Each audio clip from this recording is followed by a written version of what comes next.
Welcome to The Leap with Japa, the podcast that bridges continents and connects stories. Join us as we dive into the vibrant world of international education, explore diverse cultures, and share the extraordinary journeys of students far from home.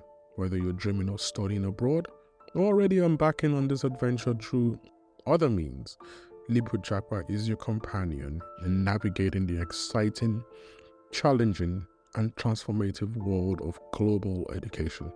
Let's leap into today's episode. Hello everyone and welcome back to Leap with Japa. Continuing our monthly tradition, after a fantastic March series, we are excited to bring you the April edition of our interview saga. This month, we're unfolding the engaging three-part story of Anand Sekar, a manufacturing engineer with roots in India and branches reaching into the US industry. In this first episode, Engineering the Dream, Anand Sekar's Global Leap Part 1, we delve into Anand's initial steps from his academic beginnings to navigating the waters of international education and career building. Join us as we share Anand's relatable tales of transitioning cultures, the support systems that matter, and the pursuit of professional passion. Whether you're planning your own journey abroad or just love to listen to a good story of ambition and achievement, this series is crafted for you. Let us get into the heart of Anand's experience and see what lessons we can take away. Welcome to our April story with Leap with Japa.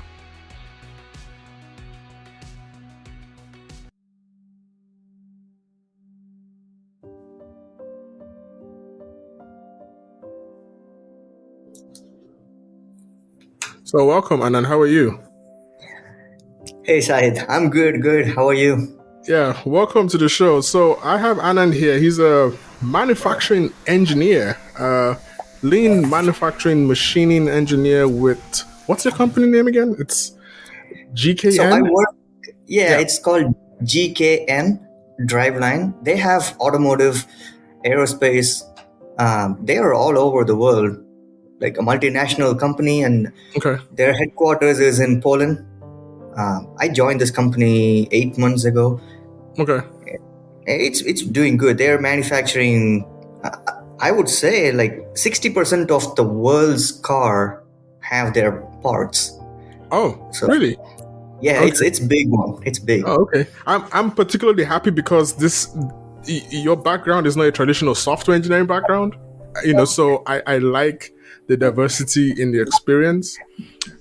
Just to give people a backdrop, Anand reached out to me on a podcast Facebook group.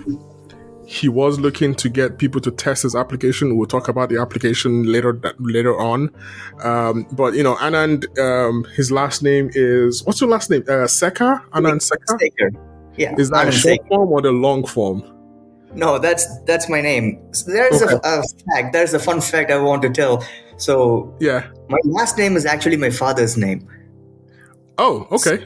So in India, especially in the state of Tamil Nadu, where I am from, in the 1960s, the minister of Tamil Nadu, he told not to add the family name because through the family name, people will get to know the caste, what the caste system there. Okay. So they started having the father's name as last name. So that's the history behind it. Yeah. So I know they also did that in Mongolia, where most people don't actually have they take their father's name instead of their last name, and their passport. I think it was more of a socialist regime kind of thing. I don't know why they asked them to do, but that's actually quite interesting. That that you would do that. So so that means your last name can identify your caste. So things like I know an example is that most people with a Singh last name are usually of a particular religion. For example, everybody has the same last name. Is that how you mean? Yeah, you can see Patel, Singh. All these are family names. So with the last name, you can exactly say which background, which state, which language they speak. Right. Yeah. Okay. Oh, okay. That's good to know. Well, welcome. And one of the things that I would want to start with is, can you tell us about your journey from India to becoming a grad student in the US? What was that like? Sure. So I did my undergrad in India. I did my mechanical engineering. Okay. And after that, I was working in an oil and gas company called Saipem India. Okay. I worked there for a couple of years, and then I joined my dad. My dad has a small scale manufacturing industry. He's a supplier for Tafe. Yeah. Oh, so you've been doing manufacturing for a while, even as a kid. Yes, I was growing up seeing my dad, working in a company. Not working, like working with metals. Okay. They do a fabrication job, so it's like completed job is like 25 kilogram. So we go to our dad's company. Right. So I've seen working, and I got interested in this field. Okay. In fact, I wanted to do computer science engineering, but then undergrad, the first year I took computer science engineering, but somehow I didn't get that connection. That's not in me. So I switched over to manufacturing engineering, mechanical engineering. Because I know a lot of Indians study computer science. I think you're the second person I've met from India that did mechanical engineering and is working. The first person works in an automotive industry. He's working with, I think it's the Chinese electric car manufacturer. It's in Santa Clara somewhere. That's where he was working, and I found that very strange. Like, you didn't do computer science, you did mechanical engineering. So so how did you? So just let us know, how did you, after you completed your undergrad? So how did you get into grad school? So after that, I was with my dad, and then I thought, I want to go abroad. I want to see other countries. I want to experience the different culture. Right. So I started looking at, where to go. It's good because my friends they went to UK, US, Australia to do their masters. And I was wondering, let me also do this. And I want to do this. Right. So I started exploring. In my field, manufacturing, and I found US has good schools. Okay. UK, it's 1 year program, and I don't feel comfortable with that. So I thought, US. Now what? Then I went to not a counseling, it's like a consulting agent. Right. I asked them, hey, what should I do? So they told me, what do you want to do? They gathered some information, made a list of universities that offer. Then I thought to myself, I don't want to pay the consultants to do this. I want to do my homework. I started looking online, gathered all the information. Then I finalized 2-3 universities. I sent out application. And I finally got admitted in one of the universities, Bradley University in Peoria, Illinois. And that's how my journey started. Is Bradley a private university or is it a public university? It's a private university. Okay. So did you have to do any GRE, any TOEFL? Did you have to do any of that? Yes. To apply to the US universities, I would say like 90% of the universities expect GRE. TOEFL, maybe few universities, but GRE, it's a must for 90% of the universities. They want to see the capability of the student before they get admitted. So GRE is kind of like a preliminary process. They can easily eliminate candidates, if they don't have a good score. Okay, so for Indian students and recent grads, would you advise them to use consultants, or do you just advise them to do it by themselves? What is the drawback of doing it by yourself as opposed to doing it with a consultant? So first thing, I would suggest do it yourself. The reason is, if you go to consultants, first, they have a set of universities. Oh, okay. And they will be like, okay, this university, go to here, go here, go here. I know people went here. So they just try to focus on some things. It's good to know the process, but don't give your money to somebody to do what you have to do. You do your homework. It may take some time. Just do your research, because right now, internet, it's everything available for free, all the information. So just do your homework, do the research, and whatever courses you want, you can just type in and see what universities offer that course, and make shortlist based on so many reviews. You can ask people. You can even directly contact the college and get some information. So I would say consultants is a easier way to go, but if you really want to dig deep, I would suggest do the homework yourself. Okay. So how much do these consultants typically take, and how many schools do they help you with? So they charge based on number of schools, I guess. It's like more than 10, 11 years ago. So I vaguely remember. But I think they can provide like 3 schools. More than that, they will charge more. I don't know how much they charge, because the fee, they just keep increasing every year. Right. So how did you navigate the visa process? I know I'm using this as a learning experience for myself to understand how things are done. I mean, I know how things are done in Nigeria. I know how the process is like. I know it's something similar to India, but what is the process like in India? What is a typical? You're usually at the embassy when you hear other people going through their own interviews. What is the typical reasons for rejection? And how did your own experience go? Just to get an understanding for people. So if you're a student, it's pretty straightforward. You can go to the embassy, and all they ask is why you want to go, and where you are going, and what is your motive after going there.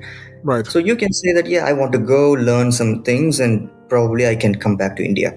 So students, I won't think they get rejected, because obviously they are students going to study, and they are paying the fee, they are helping the economy. It's not going to hurt. Most of the rejections happen, maybe if they are going for some work. So for Indian students going abroad, it's not a problem. Oh, okay. All right, that's good. So, so you got your visa. You got you got on a plane. You landed in what? This was in Illinois. Yeah. It's like 2 hours south of Chicago, Illinois. So how cold was this? Did you know? Okay, so did you have an idea of the state you were coming into, and did you have any friends in Chicago? Or in Bradley, because I know usually once you land, and then you probably came in the fall, not the winter semester. So how was that change for you? That's a good question. So I came in spring intake, which is January, which is the peak winter. The peak, yes. So you came at the peak of winter. Yes.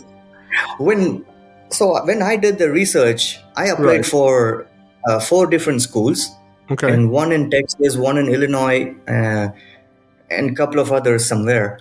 I know for a fact I want to experience the 4 seasons.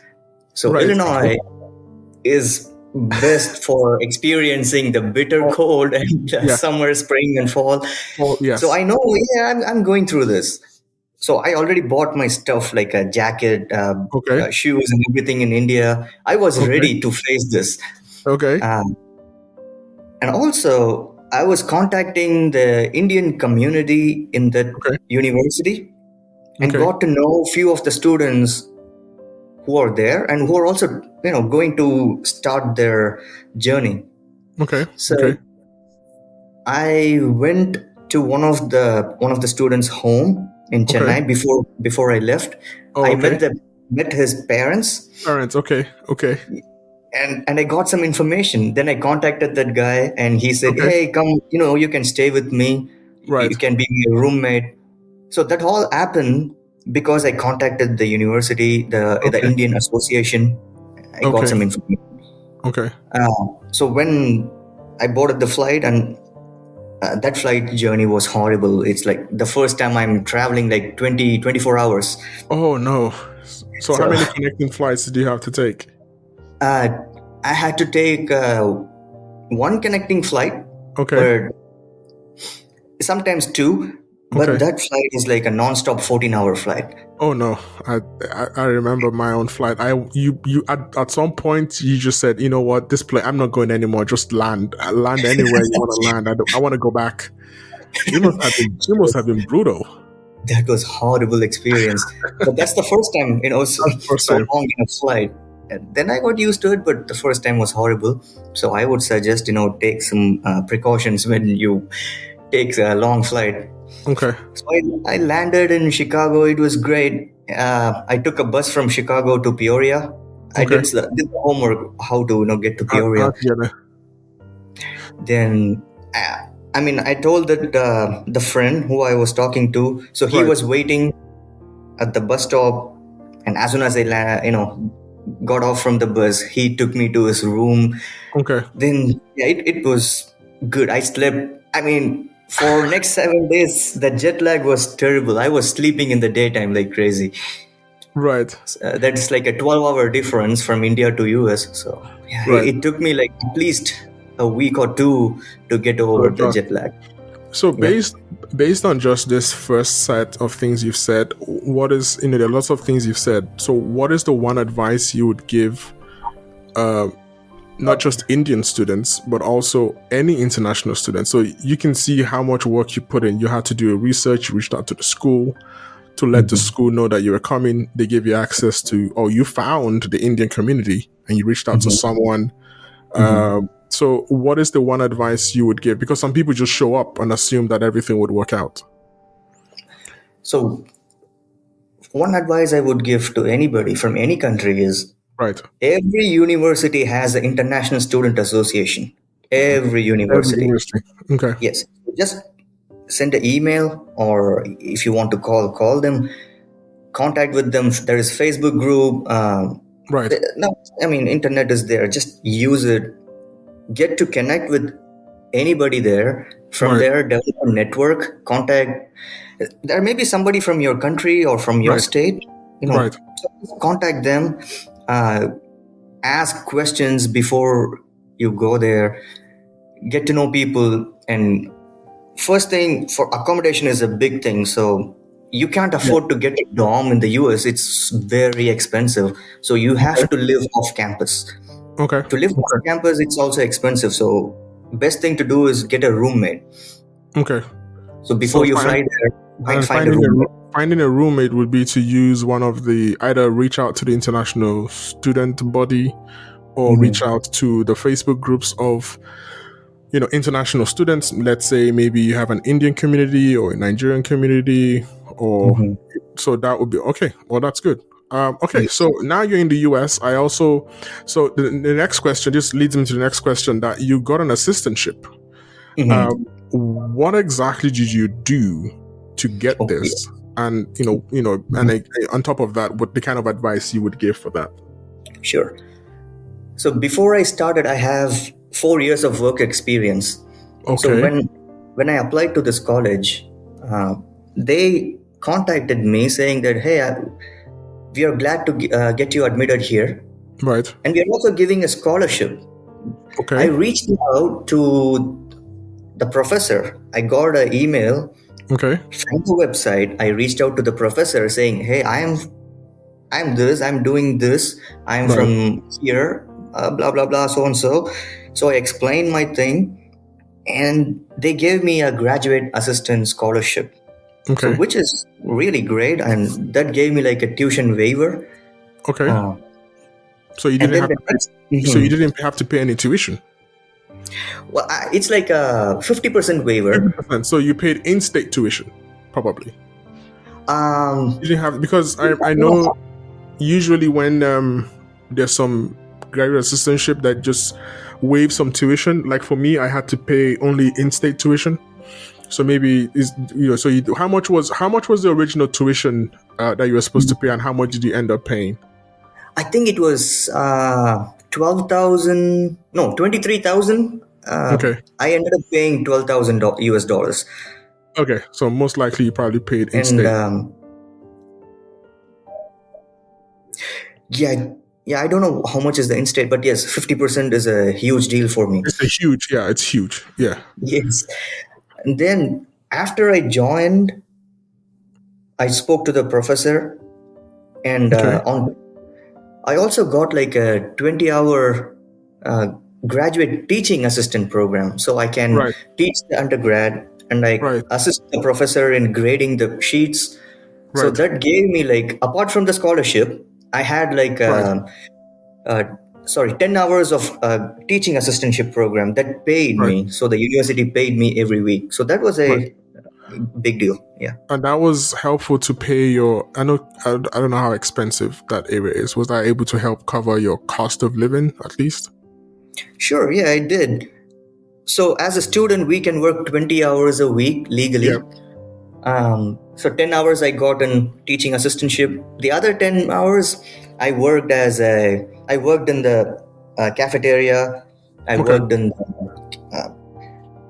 like a janitorial thing. So I did everything in campus. So, on the campus to make sure that you could cover your 20 hours. Exactly. Okay, so I was, I've been able to pay my rent, my food with this. So no problem.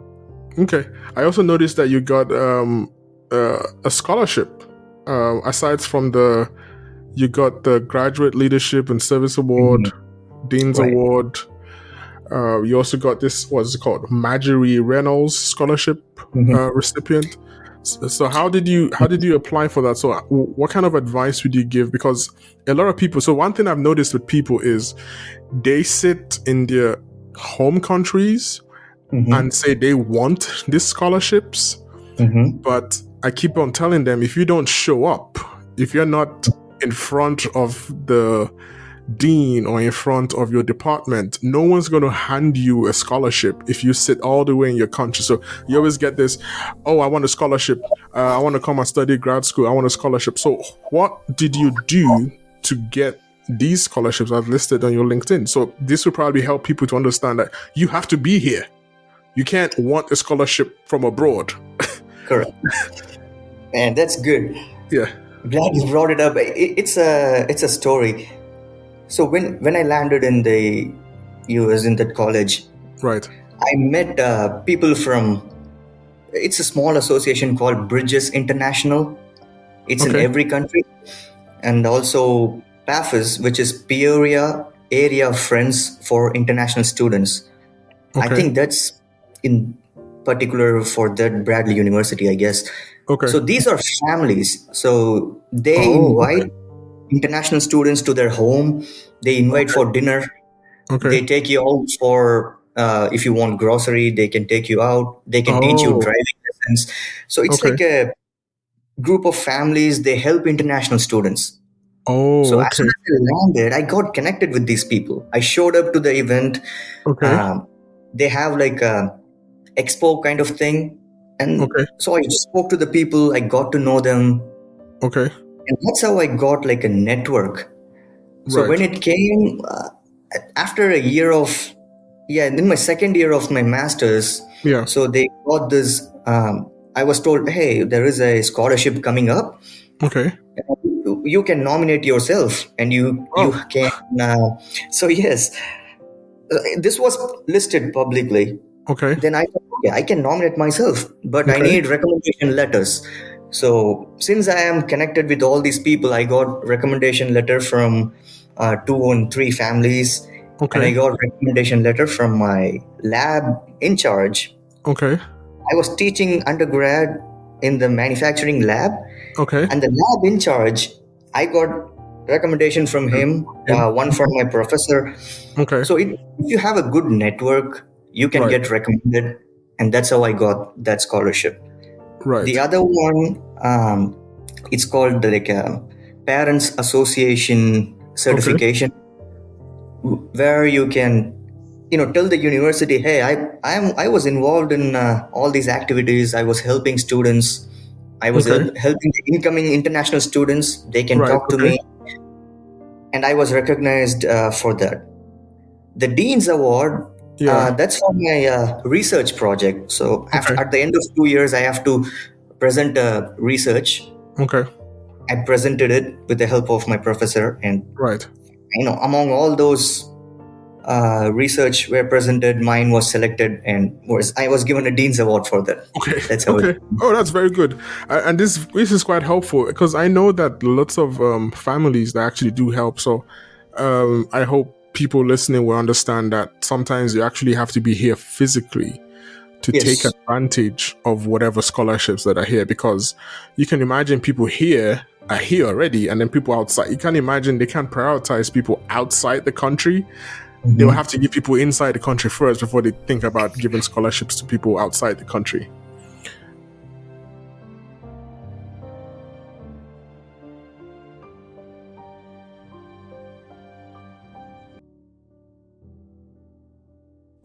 Thank you for tuning into this episode of Leap with Japa.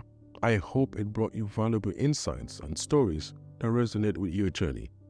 If you have any thoughts to share, questions, or want to send a voice note with your feedback, please visit our website at leapwithjapa.io. You will find a contact form there. I would love to hear from you and feature your voice in a future episode. Don't forget to subscribe to the podcast on your favorite platform, some of which are Apple Podcasts, Spotify, iHeartRadio, or Player FM. Your subscriptions and reviews help us grow and reach more listeners, and I truly appreciate each one of them. Also, check out our merch store on leapwithjapa.io website for some cool t-shirts and hoodies. Perfect for showing your support for the show. Stay tuned for our next episode, where we'll dive even deeper into the experiences and challenges of international education and careers. Until then, keep leaping forward, and thanks again for being part of the Leap with Japa community.